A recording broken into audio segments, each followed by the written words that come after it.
What a shame. Okay, we're going to call the mayor and council meeting to order. Time 7:30 PM. The first item on the agenda is to approve the minutes of the mayor and council meeting of September 5th, 2017. I'll move that we approve the mayor and council meeting September 5th as submitted. Second. All those in favor? Aye. Any opposed? Let the record show we unanimously approve the minutes. Our operating funds on hand this evening. Our total operating cash on hand for unrestricted use is $669,890.46. In our Broadreach donation account, we have $6,106.69. We also have a total of $10,216.60 that have been requested for reimbursement from various grant funds that we've accrued. The next item of business is the payment of the bills. Is there a motion? Pay the bills. Second. All those in favor? Aye. Any opposed? All right, cruising right along, we have Sabine Harvey from the Chestertown Tea Party Festival. You're on. That's faster than I had anticipated. That's how we roll, Sabine. Yes, where would you like to? I don't know. Case, what are you doing? I'm just playing on it. Would you like to stand here? No, I don't care, really. This is that standoff. Yeah, it is a Dutch stand. But anyway, I thought that's where I was supposed to be, but just the same. Anyway, I just thought I'd give you a little bit of an update, just for the fun of it, and I Sure. should probably do this more often, just to communicate better. Despite the weather, it was a good festival. We actually, we got rained upon twice, both on Saturday and on Sunday, right? And we got really hammered on Sunday. So hopefully, this means that we have had our rain in for the next 15 years. That would be nice. Yeah, right.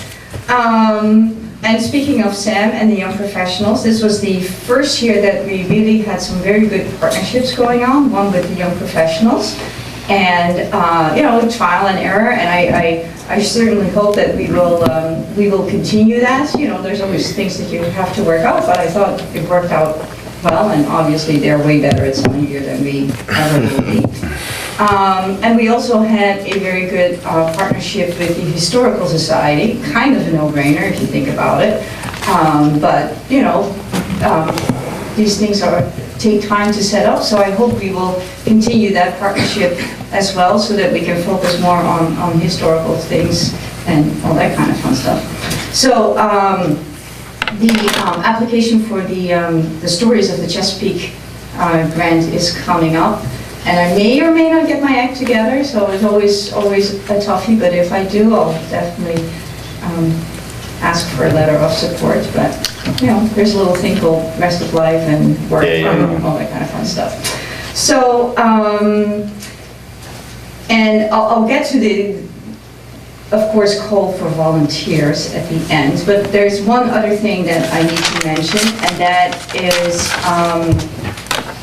actually we're working very hard on next year's festival, and Joe Holt has been going to a lot of art festivals in Maryland, Pennsylvania, Delaware, Virginia, to see if we can recruit some new vendors, because of course that's where, that's how we can afford to actually put up this whole party. And I went to Mount Vernon this past weekend. I went to the Colonial Market Fair to see if we can get some more people for the Colonial Village. And so that kind of ties into the one issue that we continuously seem to have with the Tea Party Festival, and that is, of course, access to the internet, Wi-Fi, or God knows whatever. Because we're losing vendors because they can't make enough sales because they can't go online. And even with the Square, it's very, very hard. And you know, when I'm on a Saturday morning at the farmer's market with my Master Gardener booth, I'll be able to, you know, my phone can get online until about 9, and then no more Wi-Fi access. You know, as soon as the crowd picks up a little bit, that's it. And I was surprised when I went to Mount Vernon. So all these Colonial vendors, they were there smack in the middle of a meadow. and they were all using their squares. So somehow or other, they had access there. I saw a little gizmo somewhere hanging in a tree. I made a picture of it. I still need to identify exactly what it was, but when I figure it out, I'll let you know. So, yeah, that is an issue because people pay money to be here and they want to gain that money back, and well, they want to be able to make sales, and people don't like to carry cash. So there you go. And I'm sure that must be an issue for other festivals and vendors as well, that they can't get online to make their sales. There should be a way to store that information offline so that it uploads it when it does get a network signal. I don't know if that's something that you could potentially explore and then share with the vendors. Oh, you know? I will share anything with the vendors to make their life easier. I mean, there has to be a way where, I mean, they can swipe it and it will just store it in the app or whatever it is that they're using, and then they upload it once they get back to their, regular network or something like that. Because somebody is walking away with your stuff. Do you have some insight on that? Sabine, we experience exactly that. There is a way to take offline sales via Square, but the deal is if you take it offline, then the vendor incurs if the card's banned. Right. Yeah. If you get an immediate check Right. and verification to the number, then the vendor is no longer responsible if the card's banned. But there is another workaround, and that's a small hotspot that I can talk to you about offline. Okay. And we used it for Main Street. So that's, and if we need to invest in that, get some of those, because that would really help our vendors. And so then, of course, the annual plea for volunteers.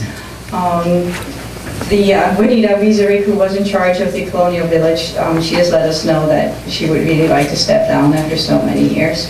And as is our treasurer, which is always a very big issue. So it looks like we're going to be paying somebody, a bookkeeper, to keep our books and have a liaison on the committee. I hate doing that, but you do need to take care of your finances, and somehow that's a very scary position for most people.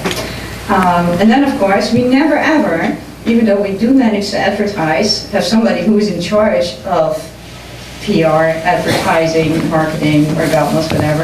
And we also never ever have anyone in charge of sponsorships. So, we need lots and lots of help, but those are the really big ones where we... How many people do you have? How many people do we have? How many people do we have, Linda? We're down to probably less than 10 right now. Probably, yeah, something Yeah. like that. Wow. We are a hard-working bunch. Yes, you are. And we work 12 months out of the year. Yeah. Yeah, so we can always use more people. I wanted to mention too, at our last meeting, that there was discussion about Verizon had wanted to put up a tower at the college, and that would solve our internet problems for this area. And I think this has been going on for some time, and why this hasn't been accomplished. Well, I will tell you, just outside the building where I work at University of Delaware, Verizon has been putting up a tower for the last 3 or 4 No, months, and it's still not there. Well- So they may be using university campuses as places for towers, but they're not doing it fast. I would really like this to be looked into. It's not just for the Tea Party Festival, it's for every festival that we have, and it's for the farmer's market, and, even if it helps, our merchants. I don't know all the details about it, but I think this was mentioned some time ago, and if it doesn't cost anything, I would say. Yeah, so I think it's the tower is owned by WC, but the land is owned by Dixon. Is there a conflict there? It potentially. So I've been communicating with Jamie Williams, who's been kind of keyed up, and this is coming from Calvert Crossland. Are you familiar with that company? for the Very tower. familiar, Yeah. Very familiar. So I have an email that we can talk about offline to see what we can do to hopefully get to the bottom of it. But yes, I agree. You know, a tower would potentially solve a lot of issues. So the issue really is there's a perfectly good tower on Dixon-owned land, but I don't think Dixon folks really want to have a 5-year or longer contract with Verizon. So the commercial company that builds these things thinks it's a great idea to just hop over the railroad tracks and put this tower on college property, which is institutional, and these towers are very commercial and go only in light industrial zoning at that height. So there's a conundrum. No one has actually applied. I've talked to them several times and tried to resolve it by hoping that they could go on the tower that's already there, which was originally the cable TV tower for microwaving up here from Kent Island. Perfect height and everything. It's already there, already has ground land underneath it. So it's really a pretty technical zoning issue. And there are other places, but not so sure. That kind of application would have to be filed by the college, and it hasn't been yet. Okay. Sorry.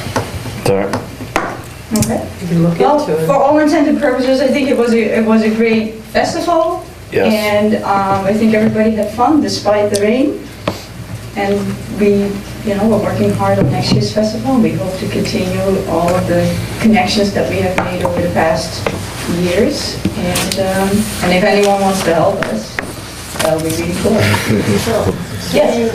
Tomorrow, I already have a note to myself. I speak at a monthly town hall meeting at Heron Point, and I already had a note to myself following Linda's many requests to ask for volunteers. Absolutely. So if somebody responds, you can tell me offline how to get them to contact you. Okay, I will send you an email. That'd be great. Thank you. Thanks for all your hard work. It was a great festival. You guys do an awesome job with It's- limited resources, so It's fun. It's we always appreciate fun. it. Plus, I get to dress up. Yeah. That's right. Always a nice bonus. Yes. Okay, thank you. Okay, John Schrottweiser from River Arts, on behalf of River Arts. Well, yeah, let me correct the Yeah, yeah. agenda if I Okay, may. yeah. First of all, it's I before E. Schrottweiser. Sorry, And John. second of all, I'm with the Kent County Arts Council. Yeah, that's, I'm here in partnership, however, with River Arts and the studio tour because River Arts is going to be using the gallery space in the Kent County Arts Council building at 101 Spring during the studio tour weekends. And Andy Goddard approached me about the possibility of having our very well-known installation artist Howard and Mary McCoy do an installation. At first, they thought perhaps in the building, but when the four of us met at the building, Howard and Mary really would love to do something outside, and that really is what they're known for. And so our building that we own, we have a very small tract of land next to us, and then there's the town land, which makes up the rest of the corner from Park Row to Spring Avenue before you get to what was Marie's Sewing. So we're asking if it would be possible to sort of commandeer that corner for at least the weekends of the studio tour, which are the 21st and 22nd, and then 28th and 29th of October, and then possibly a week before and a week after, to give Mary and Howard enough time to get in there to set up. We would maintain the space during that time period. If we need to mow the grass, we'll take care of doing that.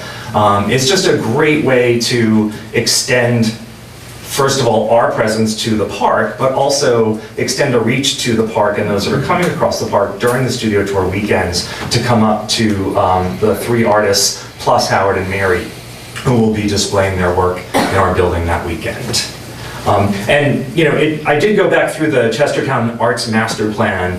It talks a lot, especially in phase one, about the sort of the combination of art, history, and environment. Howard and Mary are pretty sure they're going to be doing sort of environmentally sensitive installation.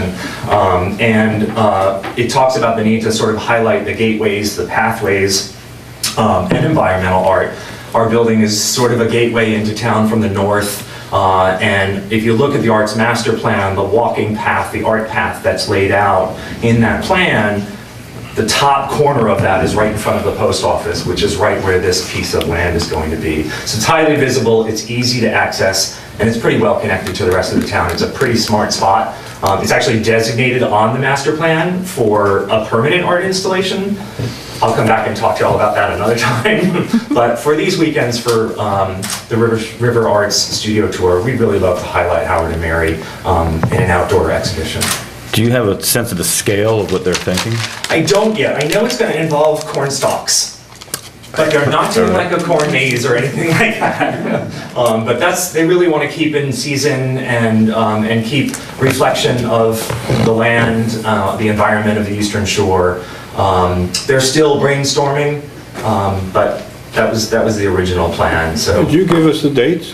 Did I miss the dates? yes, the 21st and 22nd of October, and then the 28th and 29th of October. So it's 2 weekends in a row, and if we can extend out 1 weekend each direction, that would be great. Give them more press and give the public art more press. I'm supportive. Yeah. Are you talking about right back here, or that little corner? The corner is owned by the town. What's behind you is owned privately.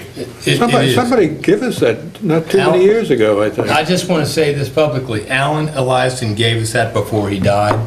I think this is a perfect use of the property. There's one tree on it, Bradford pear, which we thought was going to die, had vines growing there. We cleared them off.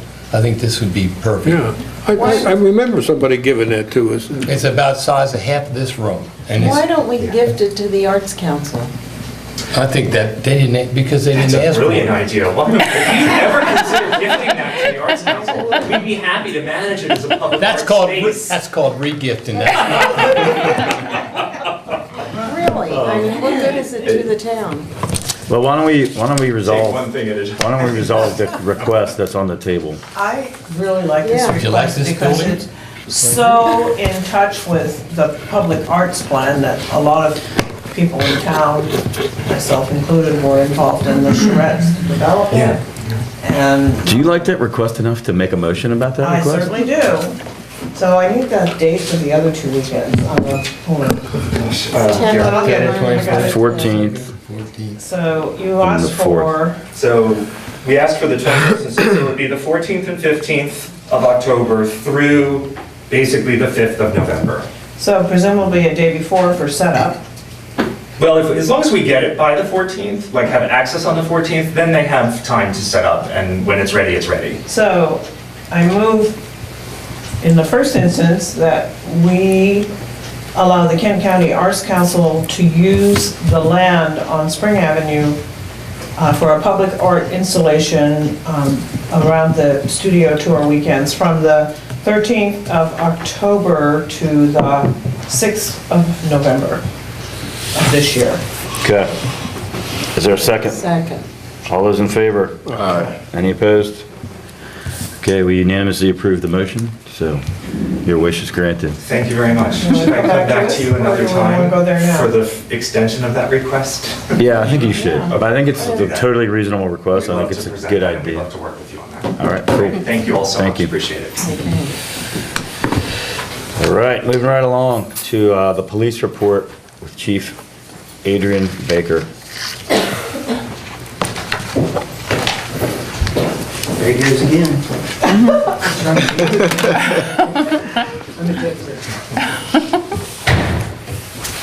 Good evening, Mayor and Council. I would like to report the August 2017 police report for Chestertown Police. But before I start, I'll remind you that the last meeting, you asked me to include the administrative hours. However, that did come in the middle of the month of August, so to keep us from getting totally confused, I'm not going to include that until next month when I can start from the beginning of the month. Okay? So this report has included 11 officers. Our administrative hours were 182. We had 45 hours in criminal investigation, 10 in accidents. We had 1,134 in vehicle patrol. And we had 180 hours in foot patrol, which was 10%.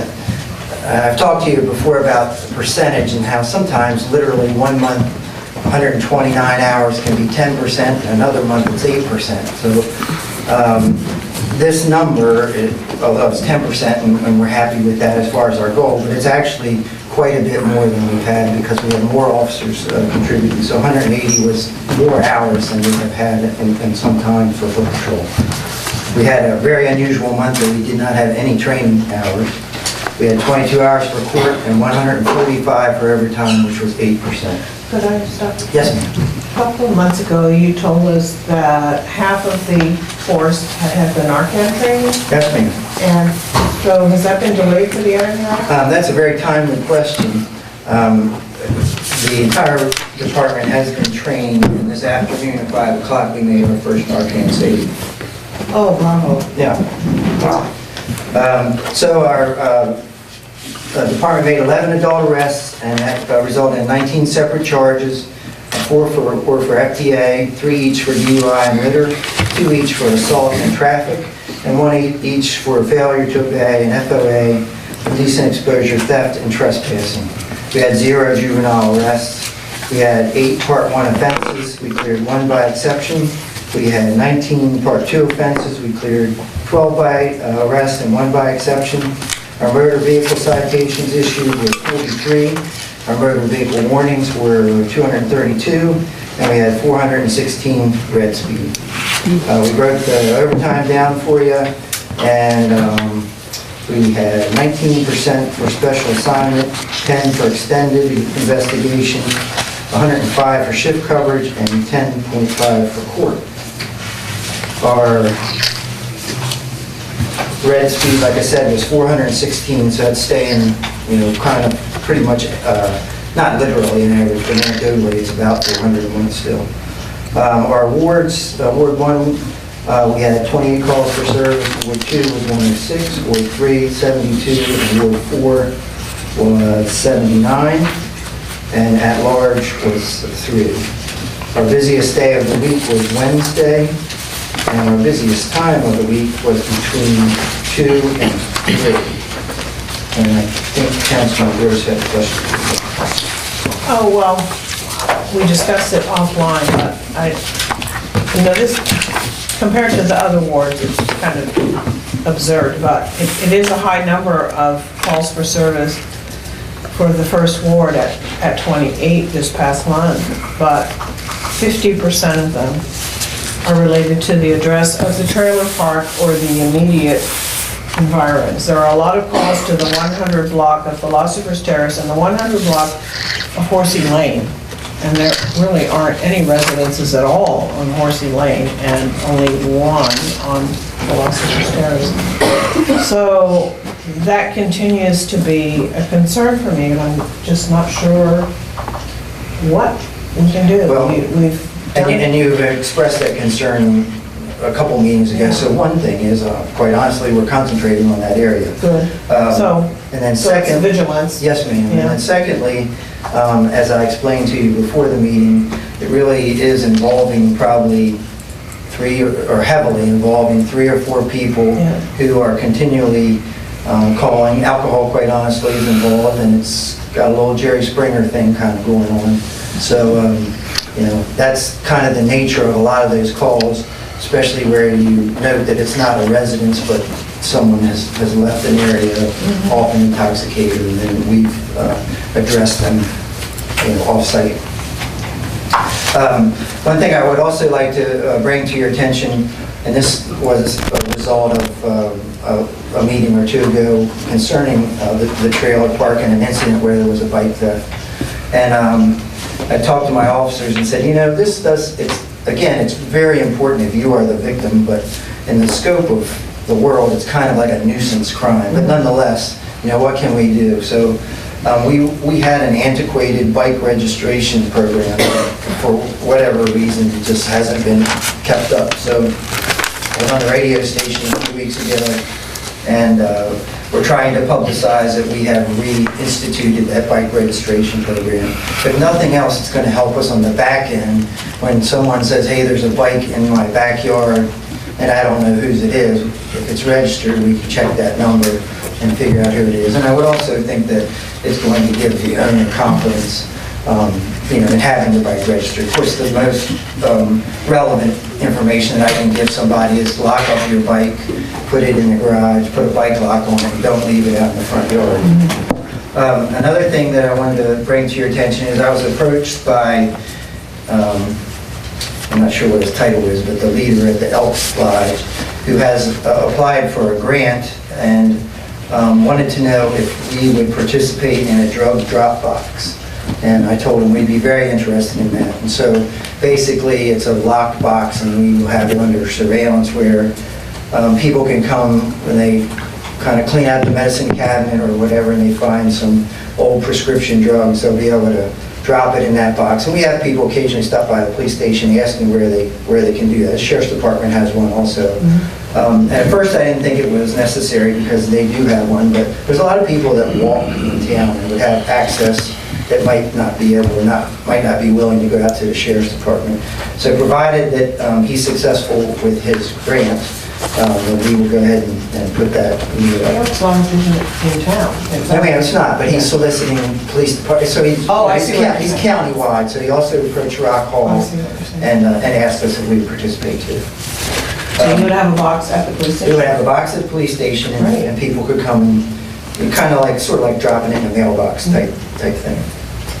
And then lastly, we had the Kent Center a couple weeks ago come and take a tour of the police station. We had a lot of fun with them, trying to get Arthur from there to give me some pictures, and we'll put them on Facebook when we get them.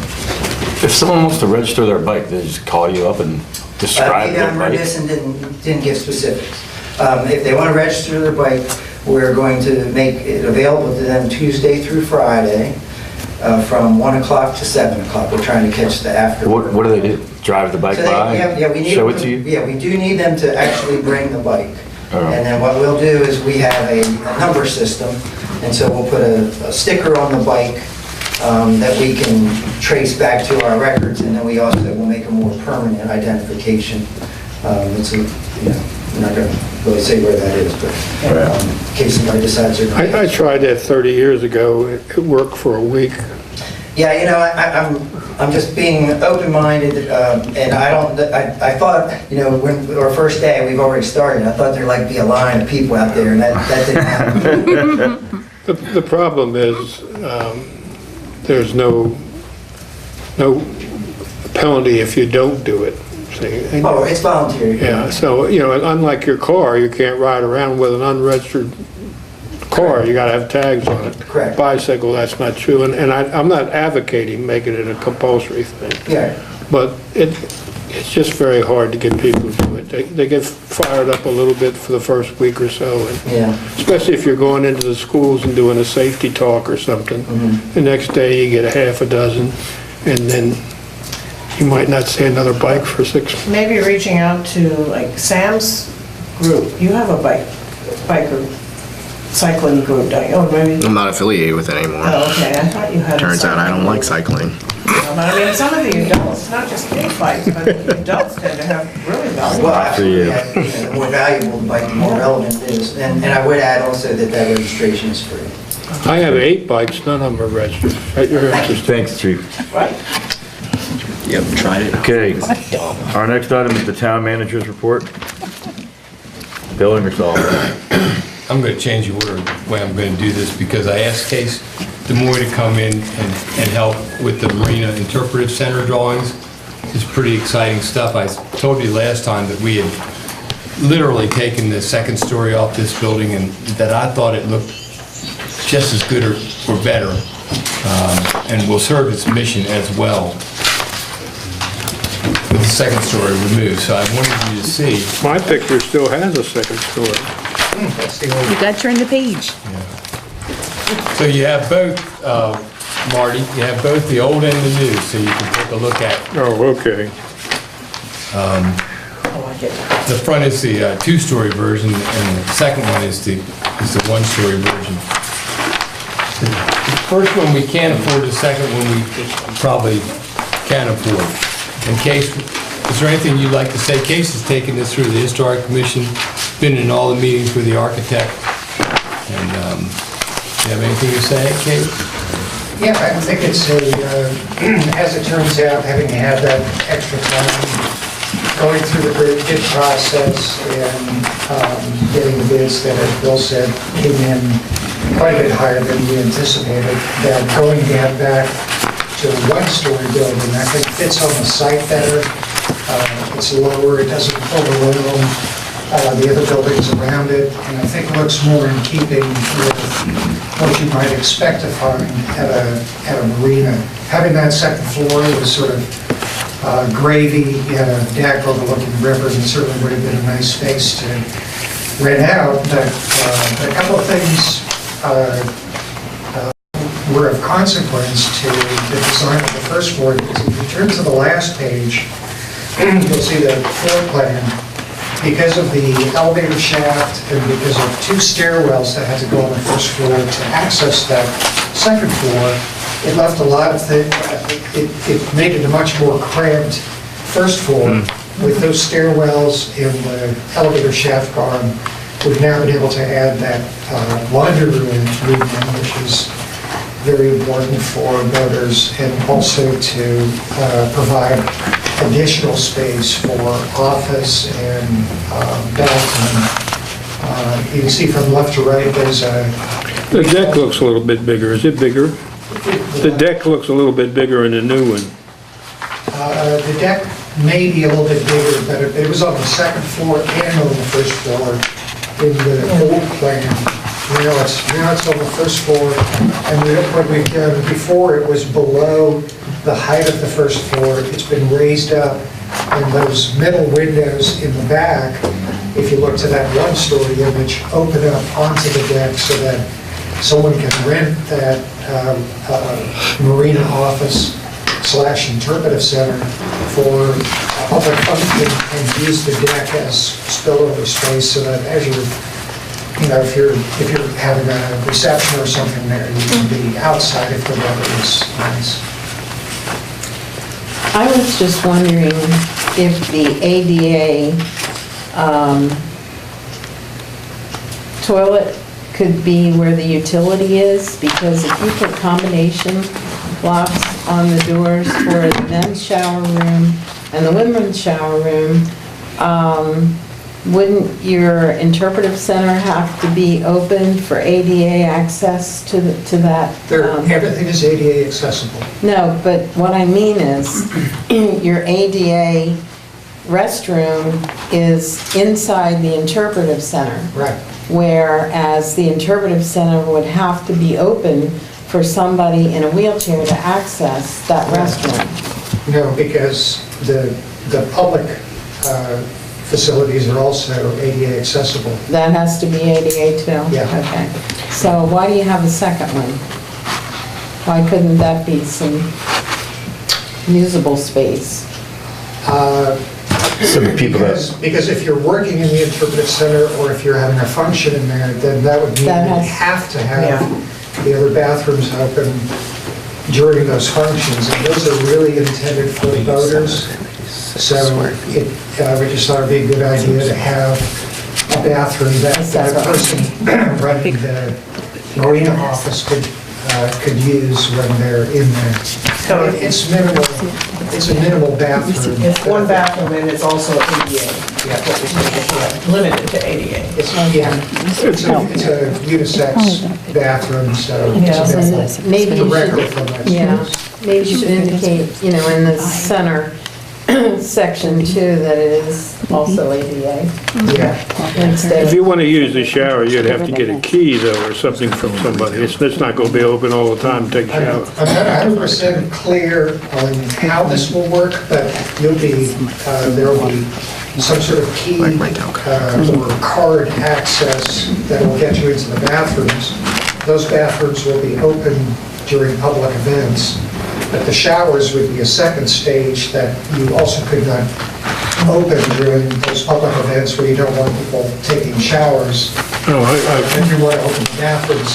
Yeah, that's what I was concerned about. I mean, we're not going to have a 24-hour day shower room there.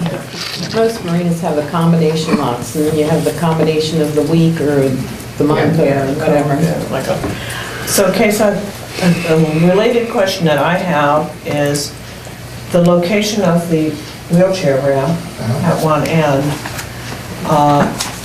and where handicap parking will be available, because it's kind of a long way to access the ramp. You I have think the to come. handicap space is here, And how so do you would go right up on there. Oh, okay, so this And then looks go like down. there's an obstacle. Let me see the picture. No, you can't, because there's a pointer or something here. You'd come, Oh, okay. you'd come right up. No, this is the handicap spot, Yeah, okay. yeah, I think they're on the other side, actually, and it might even be, well, I doubt that they would have this, but they'd Yeah. have handicap. Well, this parking. actually should be striped off. Yes. So that it doesn't block the wheelchair access, which is Exactly. a problem we have with a couple of handicap parking spots Yeah. now. Yeah, and then the stairs at this end are so that if you're at the boat ramp, You can, or the fish whistle, Right. or you're coming from one of the other docks, you can just come straight up. so you would, I don't know what this line signifies, but somehow you have to get, It's just curb, or there'll be a depressed curb there. okay, a curb cut, yeah. Yeah. Right. Yeah, the whole building is ADA accessible.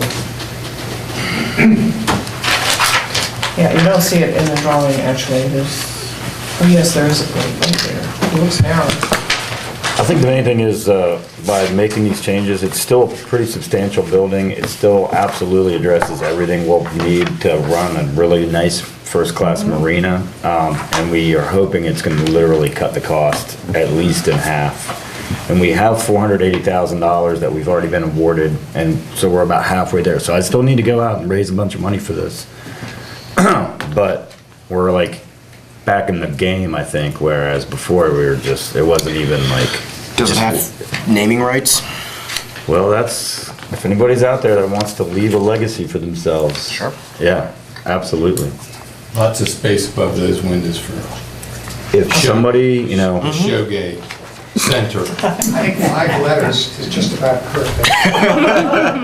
Yeah. Let me just take out the checkbook. yeah, there's definitely a naming opportunity for this building. I'd be happy to name this after somebody if you want to match the money that we've already accrued. That would do it. That would basically get us there. And, I wish I could do it personally, but it's never gonna happen, but. Well, Sam asked about it, maybe But anyway, the Sorgay building.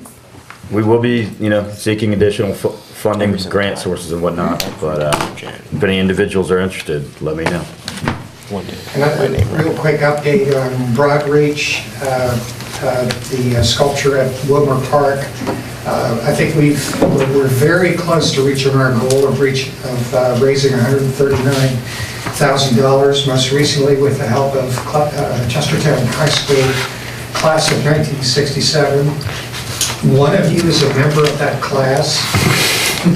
Not me. It's Bill Ingersoll.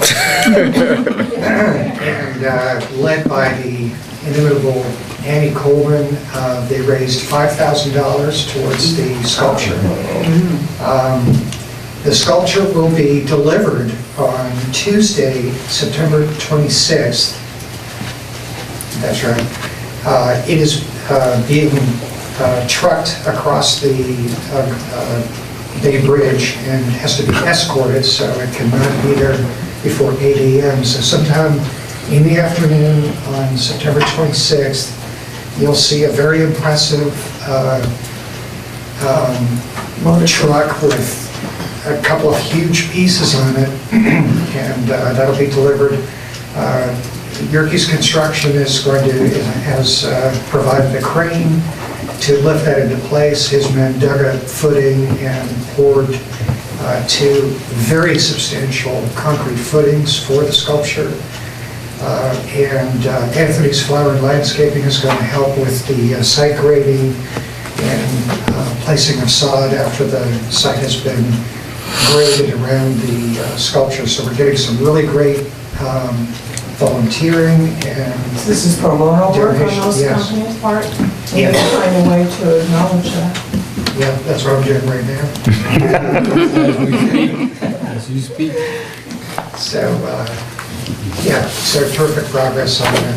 And the formal installation ceremony, I have it somewhere here, is Saturday, October 14th, I think. 14th at 4. Got it.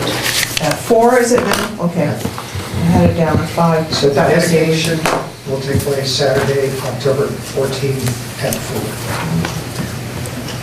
Hopefully with music. Meredith Hadaway, I believe, is has been commissioned to write a poem on dedication. And so it should be great. Public is welcome. All right, thanks, Case. So Good stuff. While Case is still here, Case has done, I guess, hundreds of hours of work with USDA in setting up the financing for all the groundwork, the raising of the land at the marina, including the storm drainage system and how it interconnects with the bulkheading. You know, because you passed a resolution that we are borrowing $598,000 on an interim basis from People's Bank, which will be replaced by the bond from USDA after the project is done. I took the liberty of, while we were discussing this with the bank, of asking for an additional $1.1 million of ready cash so that we can match some of these funds that are coming in rather than take them out of the general funds to be replaced with the grants and donations that we're going to receive. The bank has asked me to get a resolution from the council for that interim construction loan also. So David Bowman, Vice President of the bank, is here. They've spent a lot of hours. They've done USDA projects with Galena and Betterton, so they know that it's kind of a labyrinth. This other thing connects more with the waterway improvement grants for the waterside activities, the docks, and maybe even the interpretive center. This is money we can or we don't have to borrow, but it would be interim, which means that and it's subject to the same interest rate as the other one, 3.1%, up to 18 months, and interest only. So I strongly recommend that we go ahead and set aside this possible money for use, because I don't think you want the general fund drained. It'll feel like it's May again. So what is the total, so we're looking at 598 plus? Well, separate them, we're keeping them separate because the USDA, we have to track that. So this is 1.1 million just for the general marina interim financing. Don't we have a bridge loan also? That is a bridge loan. That's the bridge loan.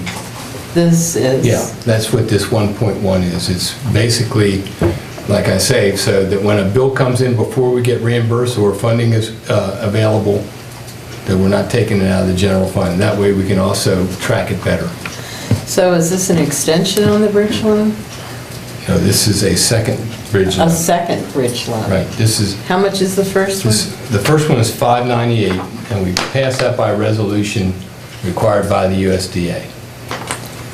And we want to keep that separate, because if this money supports a waterway improvement thing, a dock or anything like that, it's over the side, it's not on land. All the activities of USDA are on site, raising of the ground, all those things. So I'd love it if we didn't have to touch a fund of this, but I got to thank the bank for stepping forward. This isn't a long-term loan where they can just plan on it. This is a favor. So And this one's 18 months. they're both 18 months. And what was the date of the original 598?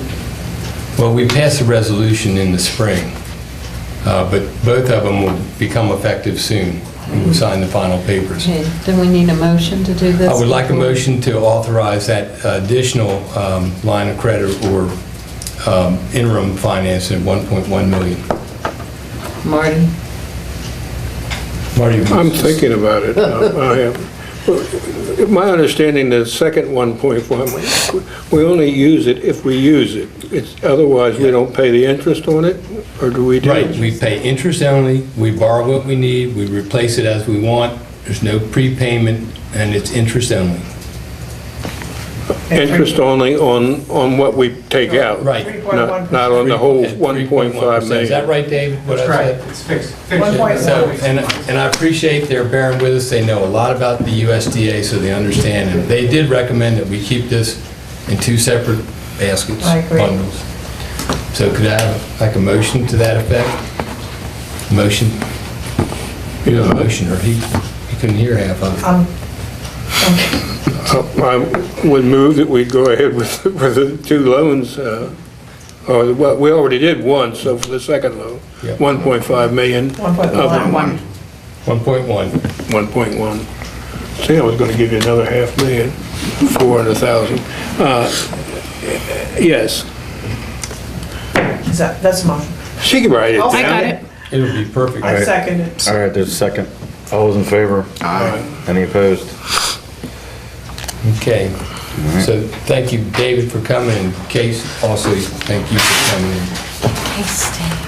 Case is staying, okay, good. Couple other things. We've been talking about annexing properties, especially the wastewater treatment plant that has been out of town since 1967.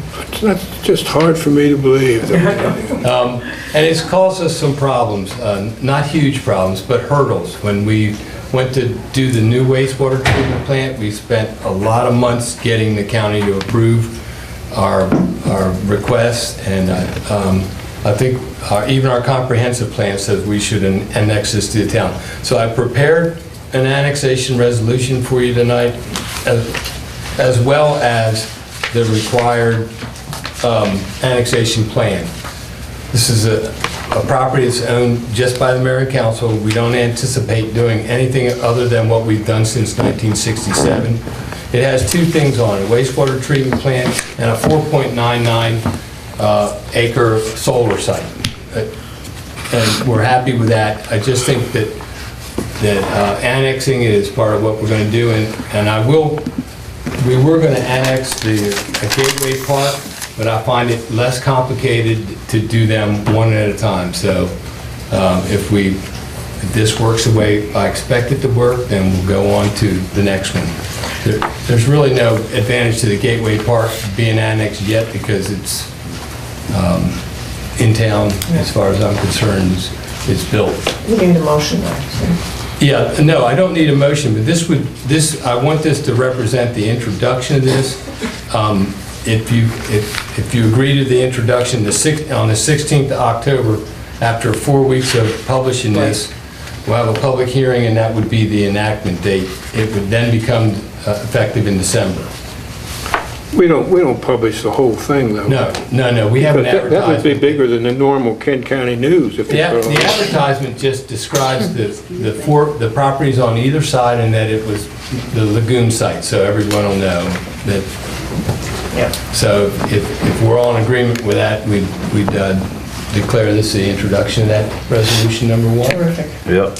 It's come from the It goes in your ward, it goes in the second ward because it's contiguous. It's really contiguous to Stepney Manor, which is already in town on Radcliffe Creek. That may have been the reason that it wasn't put in originally. It was far out of Because it town. wasn't contiguous to the... And Stepney wasn't annexed, so No. it was out there and it was fine. And until we started to improve the plant and we got into and with the solar facility, it's 4.99 because the county doesn't allow anything over 5 acres on an agricultural site. My argument for them was, this is not an agricultural site, this is an industrial or public sewer treatment plant, and has been for 50 years. Anyway, that'll all be water under the bridge. Are you gonna do the Halloween parade? Yep, sorry. I want to do 2 other things. The Halloween parade, they've submitted their application for their annual one. They want permission to hold the annual Halloween parade on Saturday, October 28th at 10 a.m. The parade lineup will be at the Industrial Park at 8:30. It begins on High Street and Dixon Drive and proceeds down High Street to the reviewing stand below the Monument Park. The parade will end at approximately 1 p.m. with a rain date of Sunday, October 29th at 3 p.m. I've already signed it because I think you are probably going to pass it. Isn't this down reading weekend too? Yeah, and they go, I think they, Do we need a motion to approve this permit? I make a motion to approve the permit for the Halloween parade on October 28th, rain date October 29th. All right, is there a second? Aye. Yes. All those in favor? All right, Any opposed? they do a great job running. Yeah, they do. The permit is granted. And I'm gonna bring my own step ladder to get on the trail. Yeah. one last thing. Doozy. The NAACP have asked for, if we want to take an ad in their booklet for their banquet, and we did last year, for a quarter page, it's $80, and we did the work for the print work, and I think we should do it again. So moved. Second. All those in favor? Aye. Any opposed?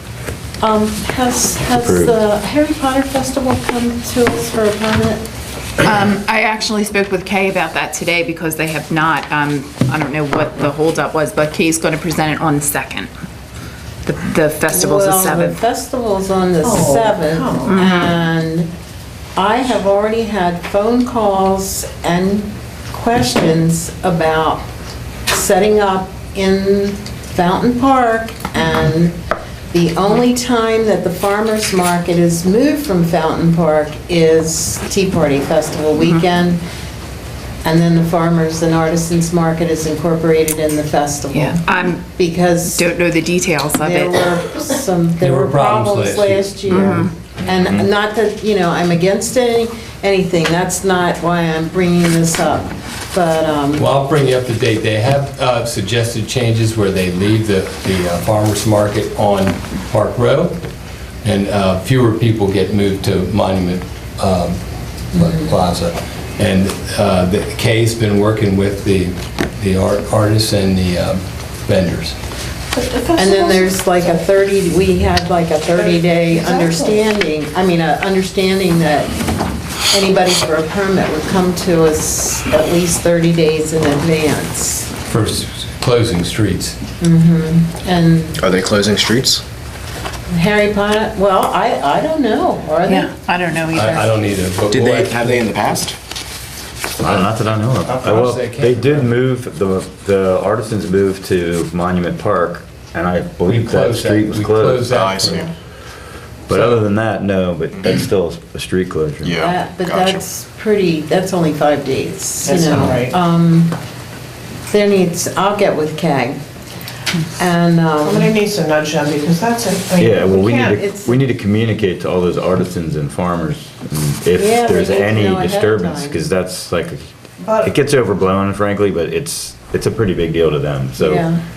Communication was poor last year, and But it we've works had a whole two ways. year, so you're right, it should be better. It works two ways.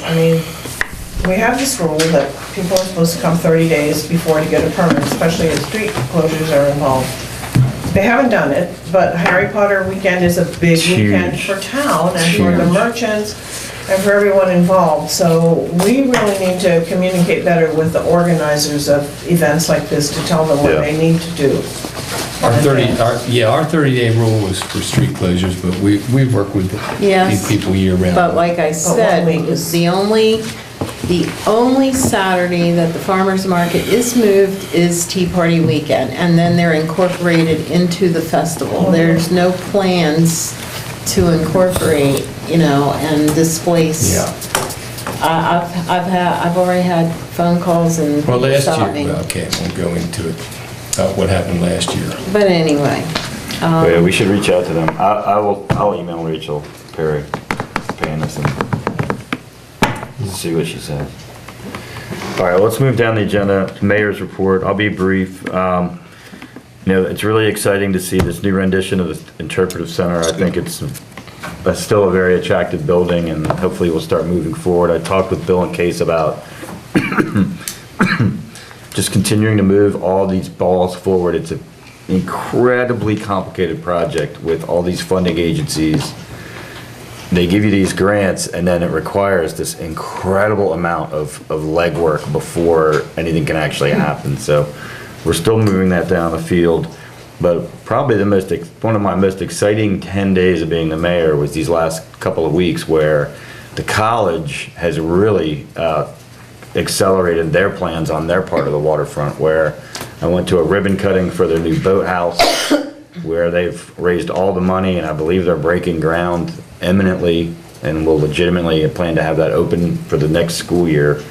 and went to a second ribbon cutting right down the field from it, again overlooking the river, where they cut the ribbon for their new environmental education, environmental science center for the Center for the Environment Society. And if and when that happens in conjunction with our marina, and if they continue to work with us to have a walkway that goes from the marina through Wilmer Park, through their property, and then back to town, I'm telling you, within 3 to 4 years, that whole area has the potential to be really, really fundamentally transformed. And it's really, really exciting to see so many balls in the air and like have the college have the money in hand for, I know they've been talking about that new boathouse for at least 20 years, and I'm not exaggerating. And we've all been kind of waiting about the CES Center on the river since 2008. So to have those two ribbon cuttings within a week of each other, where they have money in the bank and they're ready to roll, was really, really exciting. So things are happening. Even though, again, if you went down there right now, it doesn't look like a lot's happening, but again, 2 to 3 years from now, it will. So that's my report. It was just really cool to go to such significant ribbon cutting so close to one another. So why don't we start over here tonight with board reports with Liz? Well, I believe you started last. did you? Yeah, sorry. Marty can go ahead. I have All nothing right, to she's say. going to defer to you, Marty. Well, I cede my time to the member on the mayor went to a ribbon cutting, I went to some groundbreakings. Yeah, groundbreaking. You're right. It's a lot of shovel. There's a little, but on September the 8th, and that was the Seaman Griswold Environmental Center. And it really is exciting, and it's quite a, both of these buildings, on the 13th, they had the boathouse, which is going to be built next to the Environmental Center. I think it's interesting that both of these buildings added together are millions of dollars of landscape, not counting the land. Unfortunately, none of it's on the tax roll. So I think it's really is time for the college to step up for the payment and a pilot program. We need to get them involved. If they can raise all these millions of dollars, you know, it's the rest of us taxpayers that pay for the infrastructure that they're using. So on Monday, September 11th, it was College Week.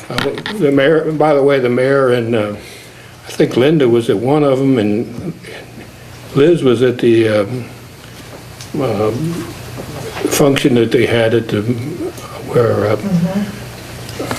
The controller came by, Peter Franchot, and recognized the college for their fund. He gave them all little medals. It was interesting. This Wednesday is a COG meeting, and I plan on bringing up the fact that we need to get back on board with a tax differential. The county took it away about a dozen years ago, and every time we get to them, they come up with some other reason why they can't do that. But I thought the mayor's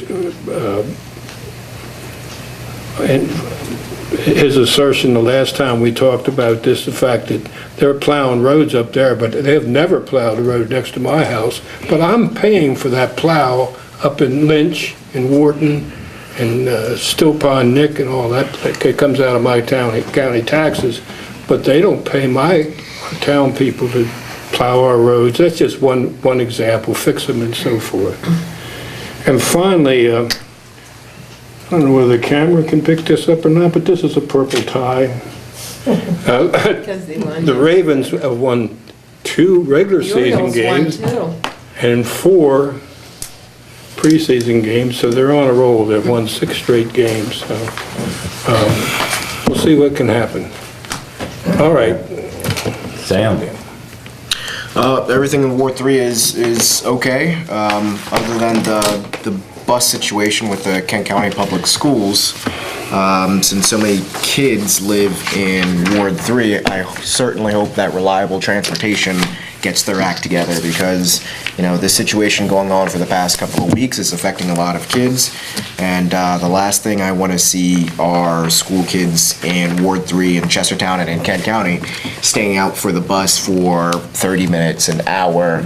So it really is a shame. Whatever the county commissioners can do to get that situation straightened, whatever the school board can do to get that situation fixed, needs to happen, because it's unfortunate. There are too many kids in Ward 3 sitting out on the bus corner waiting for a bus that sometimes never shows. So other than that, everything else in Ward 3 is just fine. I think the first week of school, every parent who worked was probably late for work Probably, the whole week. probably. Okay, Linda? Okay, Case, thank you for staying.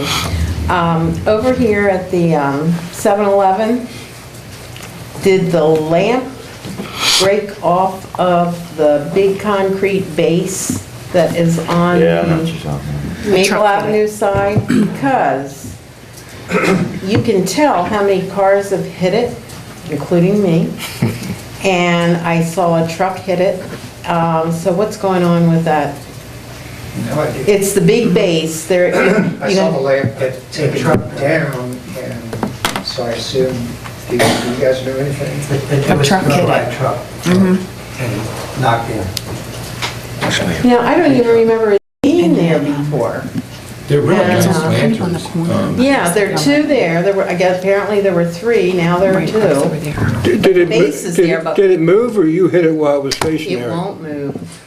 Oh, I said, did it move in front of your car? No, Oh. it wasn't the front, it was the back. But anyway, why is it sitting where it is, which basically, it's a nightmare to, you can pull into that parking area over there, and it is an absolute nightmare to get out of that parking. Can it be moved so it doesn't obstruct, pulling in, or is it there permanently? Well, previously, that lot had basically one continuous depressed curve that went all the way back. That would be wonderful. Well, no, it wouldn't.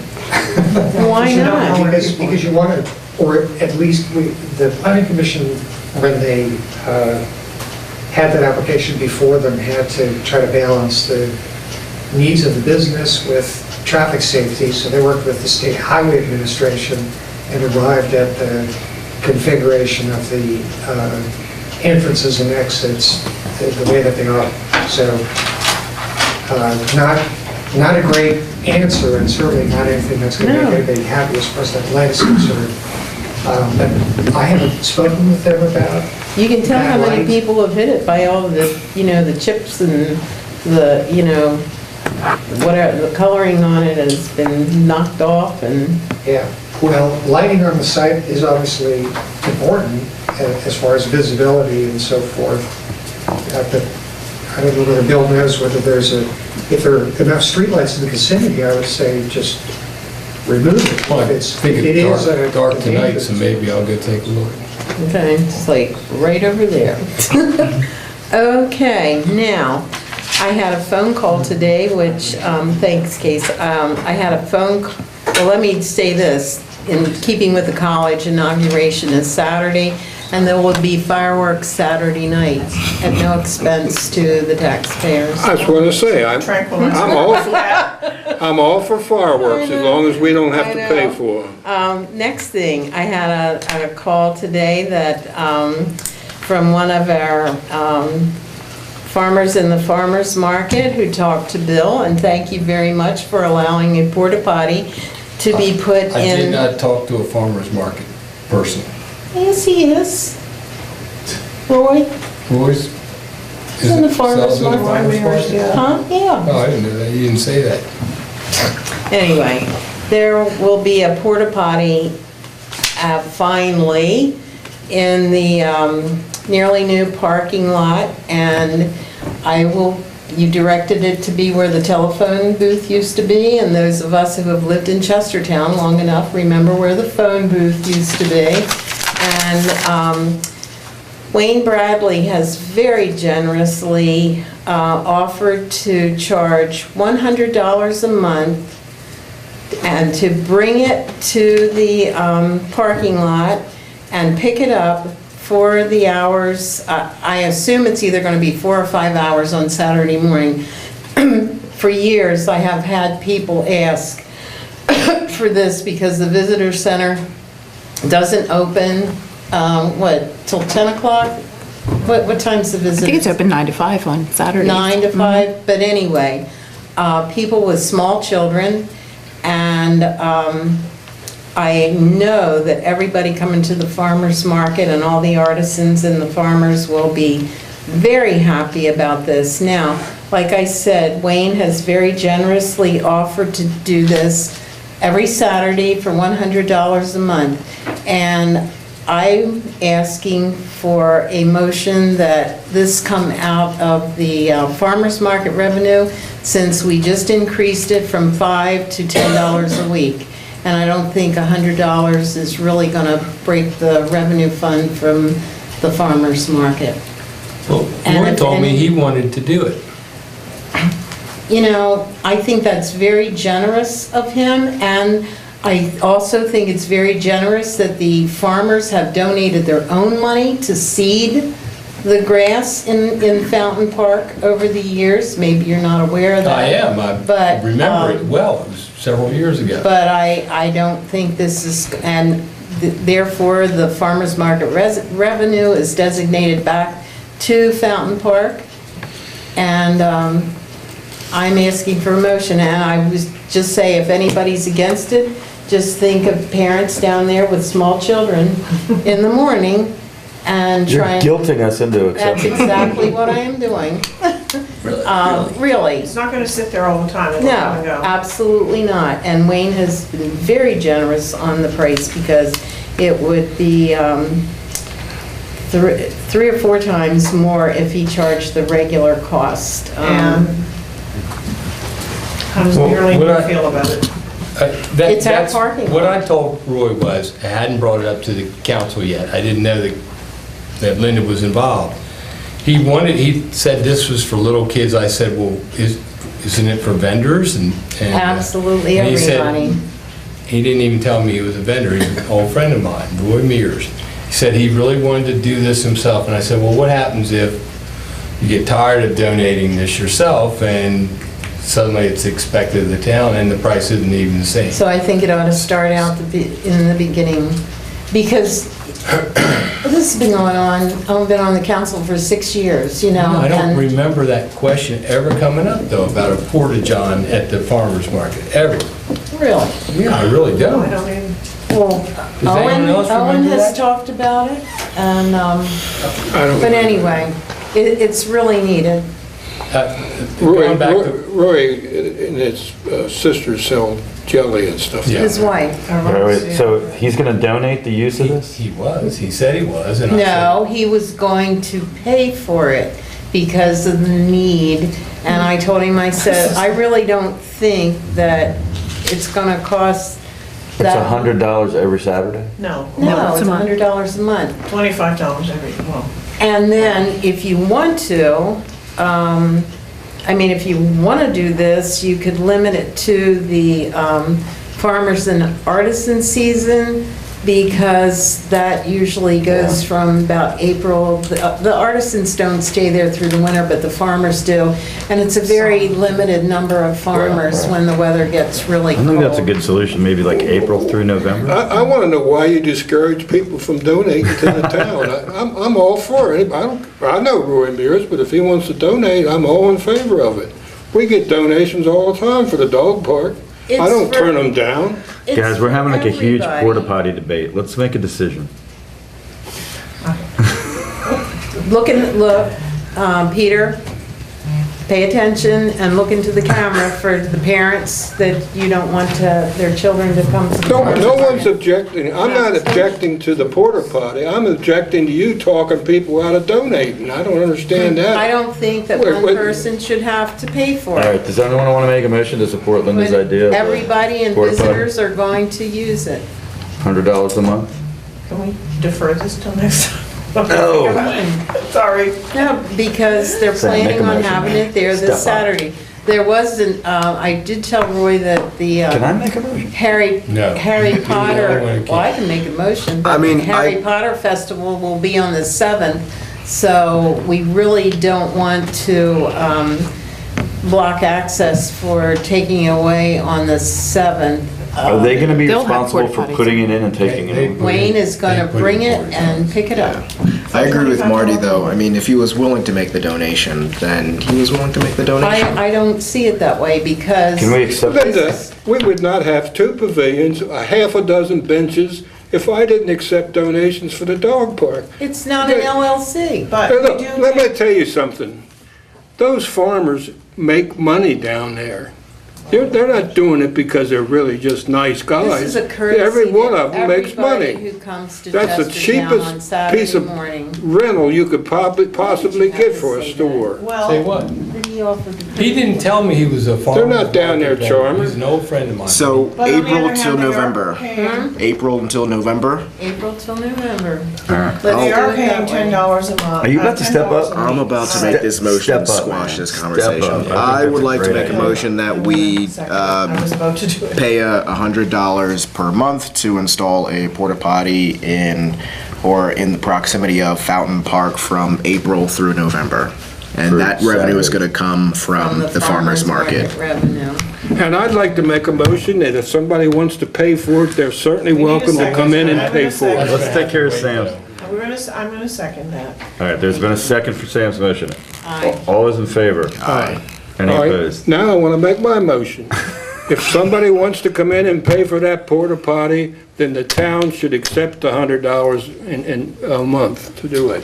Well, we don't have Mr. Mears here to testify to his Does desire. anybody want to second Marty's motion? If it were for Was the that a real dog motion? park. Can you do that? Well, I- Does anybody want to second Marty's motion? Let's run out there. No. That's all right. Marty, your motion failed for lack of support from the council. Objection is voted. Well, I hope yet? No. All right. Linda can garner a lot of Linda, your votes that motion way. your motion was supported. Thank you very much. I appreciate it. Is there anything else? Hey, Linda, somebody donated $300 a month, We wouldn't even. $300 to put one in the dog park, and guess what? I took their money.